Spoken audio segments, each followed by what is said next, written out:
Long as you're happy, you're always gonna grin. You get out what you put in. You get out what you put in. Never gonna lose, never gonna win. Long as you're happy, you're always gonna grin. You get out what you put in. You get out what you put in. You get out what you put in.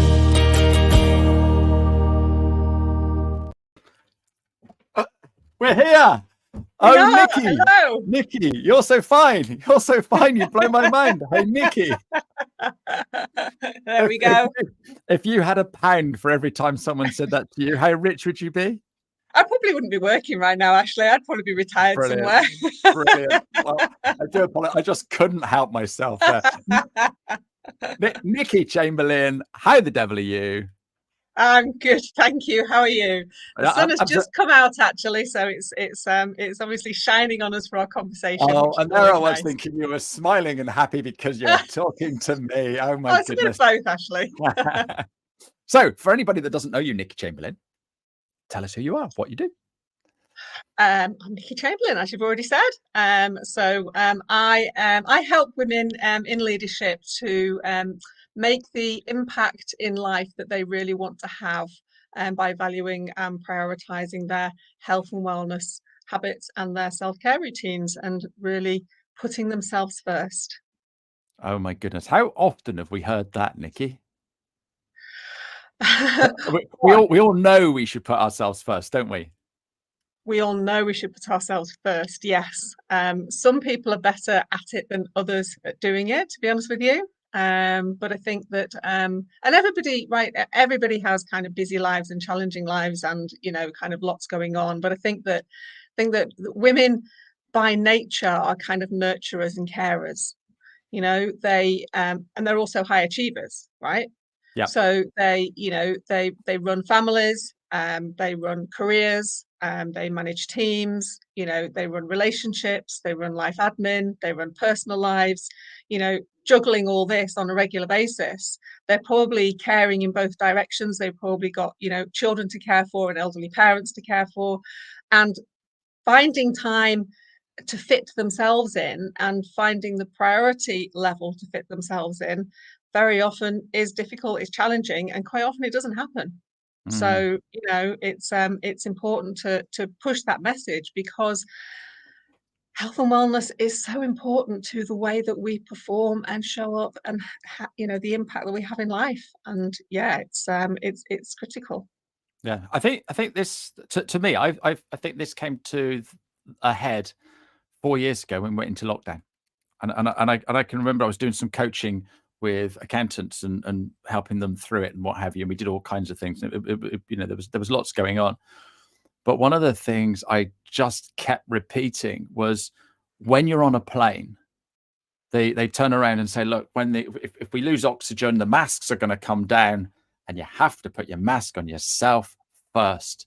And I kept saying that to everybody during lockdown, because we were just, and especially accountants. I don't know if you remember, but there was furlough, there was payments and all kinds of things going on, and our poor accountants were run ragged. And they were coming onto these calls, and I was like, look, just take some time off. Oh, I can't. You have to. You've got to look after yourself first. Am I right? Is it that it's come to a head since COVID, or were we worrying about it before then? I think it's something that's always been an issue before then, and I don't think it's any more important now, or any less important now than it was then. I think that there's probably more recognition about the importance of sort of balancing lifestyles, and I think that that's probably being brought more to the forefront, whereas people were running around a lot more, doing a lot more commuting. There has been some change in that and some more flexibility in the working environment and kind of where people need to be and when, and things like a lot more of this type of thing, the online meeting. So everybody's not got to be at a meeting in person and, traveling halfway up and down the country or even internationally. So, that's kind of taken some of the pressure out. But I think the pandemic did shine a light more on the importance of health and wellness. But do I think we're where we need to be yet. No. No, Right? There's still there's we're still not going to there's be, still a are lot we? more for us to do. So there might be more awareness around it. But the one thing that I Mm, always say is awareness is great, right? Awareness is the first step. But just because you know, the important thing is to take action. mm, mm, As a health and wellness coach, my work is around a lot of the things that people know, right? Everybody knows what a healthy lifestyle is. People know what eating well means, what moving and exercising well means, what sleeping well means. Everybody knows. I know what I'm supposed to do. Why am I not doing it? Is quite often what people say to me. And it's actually the taking action. And I don't know whether we've yet moved far enough forward on the taking action broadly enough. mm. No, you said a thing at the top of the show there that women, um, my wife, I've known Debs for 37 years. We've been married for 35 of those, and she always puts everybody else first. It's incredible, absolutely incredible. And we've got two grown up daughters, but she still worries about them. And no, sweetie, they they're grown ups. Leave them to it. Let's just go out and enjoy our meal. Ah, yeah, but look, you've done all the nurturing, but she is typical, absolutely typical. And I got some great female friends, and I chat to them, and it's sort of like, when are you going to take a break? Because they don't. And why is that? Well, I mean, it is that sort of the nurturing and the caring nature is one element, but I think there's another element in there. I think that not again, not just exclusively women. Obviously, I work predominantly with women, and therefore I tend to kind of talk about it from that kind of perspective. But women I think, are often running on at least half empty Mm, mm, most of the time. But I think what happens is that situation, that feeling, then becomes the new normal. yeah. So that's the way you become used to feeling. So then you don't feel compelled to take a break because actually, well, this is just how I feel, or to have all the things in life that I want to have, this is what I've got to do, and that means this is the way that I've got to feel. So I think there's that in there, and I think for me the other element in there is, as women age and we get to midlife and you throw menopause in there, that throws another dimension in entirely, because we we could run a lot closer to the wire and be a lot busier, and our bodies would still cope with it. But once we get to that midlife stage, which is another reason for women in leadership, very often when they reach that point in their career, it tends to happen around that midlife age, and that throws something else in there as well. But yeah, I think it's because we start to normalize the way that we feel, and don't realize that actually, if we do something different, if we live differently, if we change the way that we do things, actually we could feel better. So we're not feeling at our best, so perhaps we don't necessarily take the action that we need to, because this is just like normal for me now. Yeah, it's normal for me to check my emails before I go to bed and just quickly fire off a couple. It's normal for me to get up at 5 o'clock and do the washing for the kids or make the packed lunches and stuff like that. Um, as a bloke, Yeah, when you get asked to do something, you do it really badly and you're never asked again. So and so and that's the thing. And so my wife was like, oh, I just can't be bothered, Ash. I'll just do it, and it's sort of like, oh, but I want to help. But yeah. sometimes I'm just useless. Um, But even on energy levels and things like that, it becomes normal to be in a state of greater tiredness, that like mm, that level of energy that you have, or the fatigue and that sort of thing. It just sort of becomes that just becomes kind of the new level, and therefore and very quickly that level can change and change and change if you don't do anything about it. So yeah, and there's so many, like, simple things that we can do that could make a big difference. Come on, then. What are those simple things that we should be doing, Nikki? Well, I mean, can vary with the individual. So, depending on what's going on in your particular life and the things that are not working for you, or the things that you're not particularly focused on. But anything around sort of the key pillars of the way that we eat, so our diet and nutrition, the things that we eat, the amount of exercise and activity that we get and movement on a daily basis, sleep, how we control our stress, the stress in life, recognizing the triggers and things like that, and just making sure that we are doing and taking some time each day for self-care to kind of keep filling up that health and wellness cup that we've got. So yeah, lots of different things around all of those sort of key pillars. Absolutely. So those key pillars then, how much exercise should I be doing? We started with food and diet first. So what should I be eating, or what shouldn't I be eating? Well, we could do like a whole program on something like this. Because So the important thing is, a balanced diet.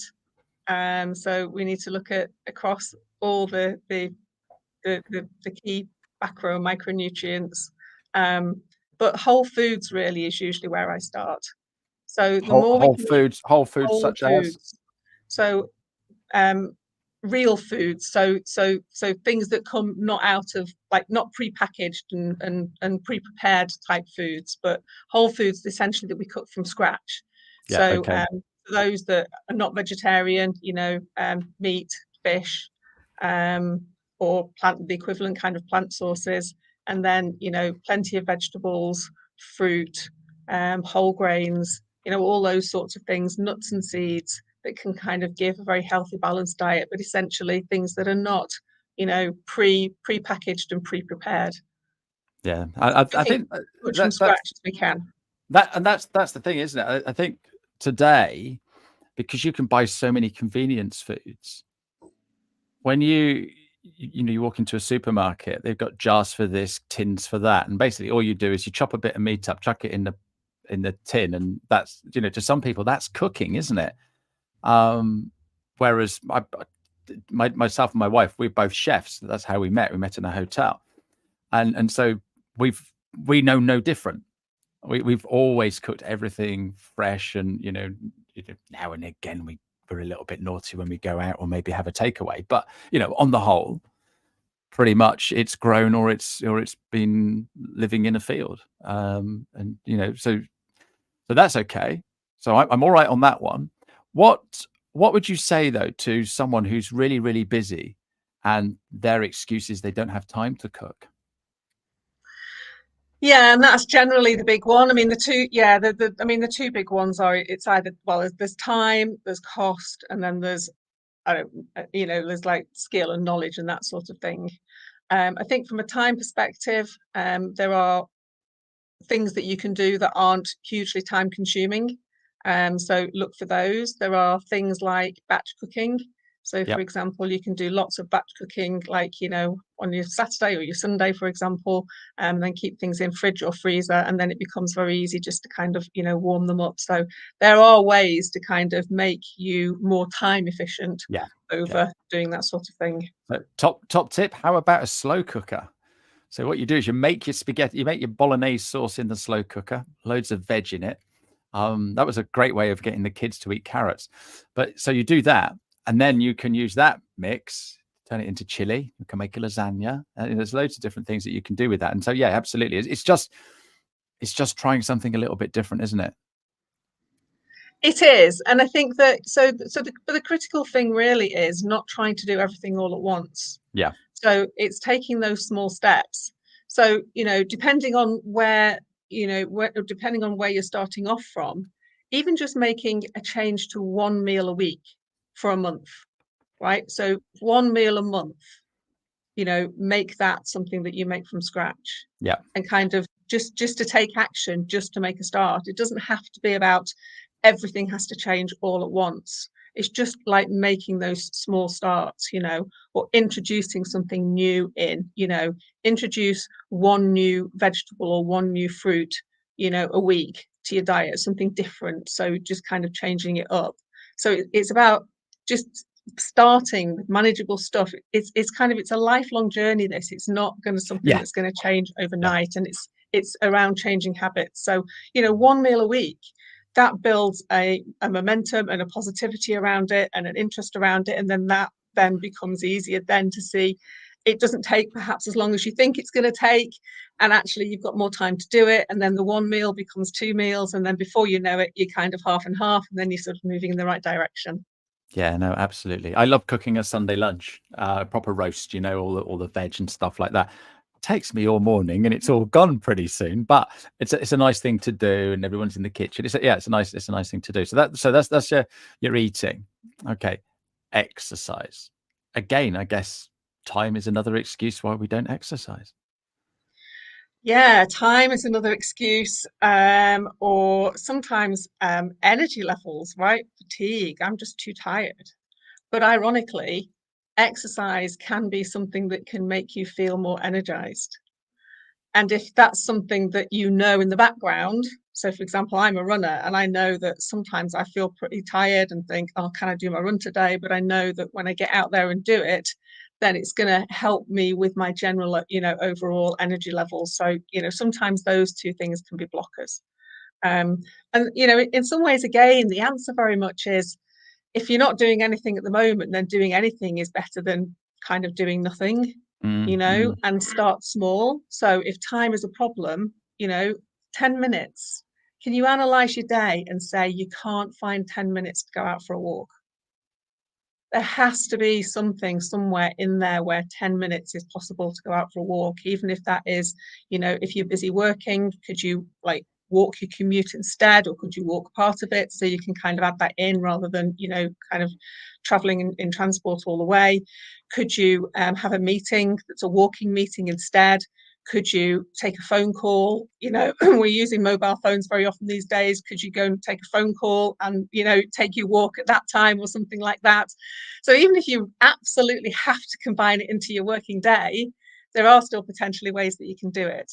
So that is just kind of, finding 10 minutes, and that's just for a walk.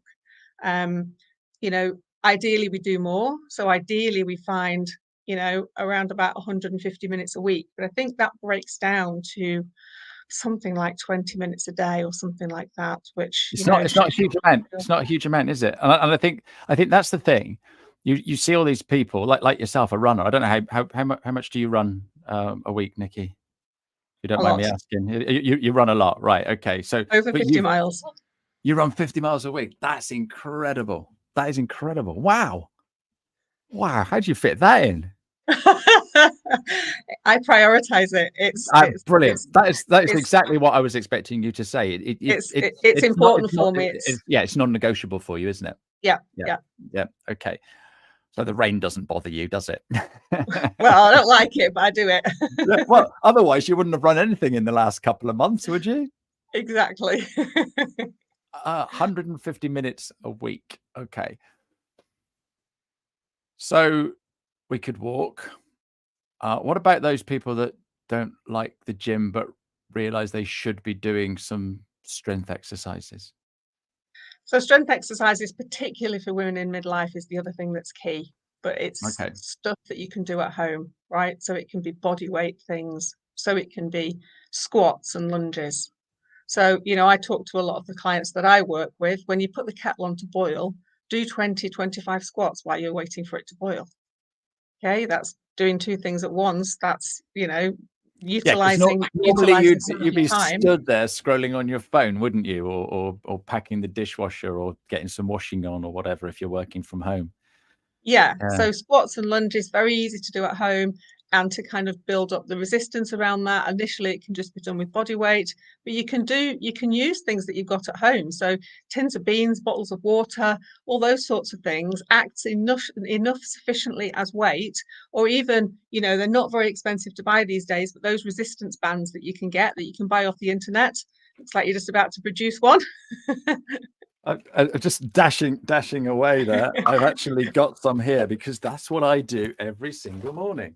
So absolutely. It's not going to work if you're listening on the podcast, but I stand on my thingy and I do 30 of these every single morning. And then I do 30, you can't see this, and I actually do 30 of those as well. And then I've got the Yeah. other band and I kneel down and pull that up. So that's, yeah, absolutely. I can do that in my shed So, without so having to that get means, dressed up like a gym bunny or anything, yeah, and without worrying about finding a gym, getting there, being embarrassed because everyone else there is fitter than you. absolutely. So All of those things, there's time, no money, excuses, is there? confidence. Really, there's no excuses. We can start doing a little bit of cooking. We can do some little exercises while we're doing the the waiting for the kettle to boil. The other pillar was sleep. So come Yes. on, what's our excuses there, Nikki?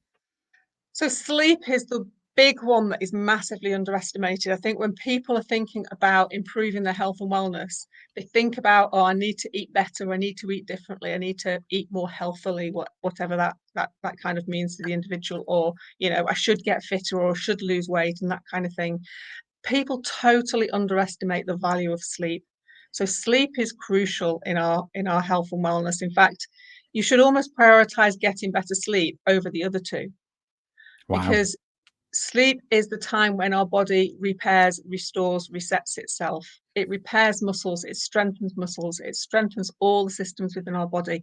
It strengthens our immunity so that we, become less susceptible to illnesses and things that are going around.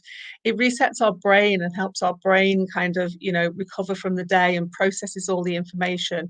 And it just rests and restores our bodies, and it deals with all the natural stress. So stress is a natural, normal part of life, and without stress, we wouldn't be able to function, right? It is something that we have. What we need to do is we need to make sure that we're getting enough restorative time and restful time away from that stress so that our body can kind of recover from it so that it's ready to go again. And so sleep is crucial. And I think the big issue is that we have such busy lives nowadays that the one thing that people forego is sleep. Right? Mm. Some people have said to me, I genuinely have had people say to me, well, sleeping more is just lazy. I've got too much to do. I can't afford time to sleep.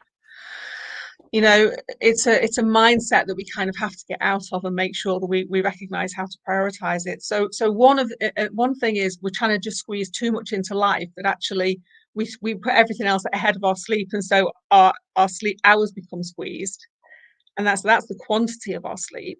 And then the other one is around the quality of our sleep, and we're not necessarily doing the right things. We're drinking caffeine too late in the day. We're relying on alcohol to kind of help us get through some of the stressful times, which actually doesn't help with sleep, even though people think, well, I have a drink because it helps me go to sleep, but that's a whole different conversation. you We don't know have long enough for that one, do we? no, exactly. Getting exercise helps us to sleep better. It puts our body in the right frame of mind.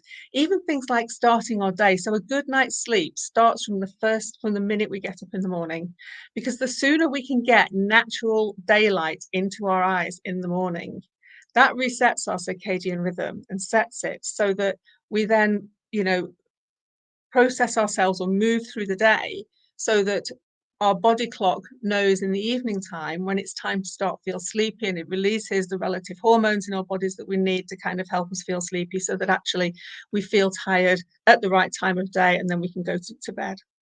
And of course, I'm not going to get into the whole conversation of scrolling on devices and the blue light that emits and the impact that has on us, until late at night. So there's a lot of stuff going on there, and it's all impacting our sleep. And I think that, we're very much more sleep deprived. And sleep's crucial for us performing well. No, absolutely. This sleep thing. How many hours should we get? Well, so I mean, that's kind of the million and one question, really, isn't it? So guidance says we should get 7 to 9 hours a night. Okay. That's what guidance says. Now, obviously, there's a big difference between 7 hours and between 7 hours and 9 hours to start off with. So we should be looking to be within that bracket, really. Some people will need more, and a lot of people will say they can function on less, but we're not necessarily talking about functioning. We're talking about being well and being healthy and doing the right things for our bodies. So Yes, you might be able to absolutely. function on less. That's different to is it right for my health and wellness to get less? Yeah, no, absolutely. Now, there's a few of you watching online. If you've got any questions for Nikki, then please fire away. And the last one, then, Nikki, was managing stress. Now, hang on a minute. What we've just been talking about, managing children, managing a busy work. You're a leader at work. You've got aged parents. You're going through the menopause. Come on, you're gonna be stressed, aren't you? How do we manage that? Absolutely. Yeah, it's yeah, it's the first thing that people kind of raise their eyebrows and go, "I've got a lot going on here, what do you want me to do?" And I guess I touched on it, in the sleep question really, which is stress is a natural part of daily life. Everything is stress. Exercise is actually stress. So me going for a run is a stress on my body. And if I was to wear, a stress tracking device, that would show up on that as me putting my body through stress, because our, bodies don't know the difference between, the different types of stress that we go through. So lots of things are stressful. Um, it's about it's not about eliminating stress, it's about reducing and managing it. So the two ways around that are, the managing it is recognizing when you are in a stressful situation and then taking some time to maybe do a bit of meditation, mindfulness, sorry, maybe some breathing exercises, maybe sit down with a cup of tea, just away from, whatever it is that you've just been working on. It's just an opportunity to kind of, bring yourself back down so that you can then kind of move into the next task, and not consciously and not constantly pushing yourself all the time onto the next thing, onto the next thing, onto the next thing. So it's about recognizing how can you do that, and if, or taking longer breaks, taking some time out for lunch, taking an actual lunch break, and kind of moving away rather than kind of pushing on through or working on through, those sorts of things. So just finding some time, or finding some time to do something that is what reduces, your stress levels. You're a big music fan, right? Exactly, we were just about to say the same thing. For you, it's music. Yeah, that would be massive for you. For somebody else, it might be reading. For somebody else, it might be going for a walk in nature. Kind of lots of different things, but finding time in your day to put some of those things in there that just reduce stress, Yeah. and allow you to kind of recover a little bit. And then the other one, so that's kind of managing it, but reducing it also is perhaps about delegating. Yeah. Right? There's a lot of stress comes from how much you actually take on yourself, and kind of brings us a little bit full circle back to where we started with that conversation about your wife and all the things that she takes on and all the worries and extra things that she takes on. But sometimes asking for help and support, it's not a weakness, it's a way of kind of potentially reducing some of the stress levels, saying no sometimes to some things rather than always saying yes. We always say yes, don't we? Yeah, Exactly. that's a great tip. Say no. Exactly. Sometimes you can say no. Sometimes you No, need to say no. you can say no all the time. You can say no Yeah. all the time. Yeah. Yeah. I don't know who said it, but it's and if it's a hell yeah, I think so. Will you do this? If it's a hell yeah, then do it. If it's not, just say no. I'm trying I to like think who that. it was. Yeah. I think it was the guy that did CD Baby. Derek Sivers, I think he might be called. Okay. So that was his thing. So if someone asks you to do something, if it makes you go hell yeah, then do it. But if it doesn't, just say no. No one's going to mind. No one's going to mind. Oh my goodness, we got through so much. That was brilliant, Nikki.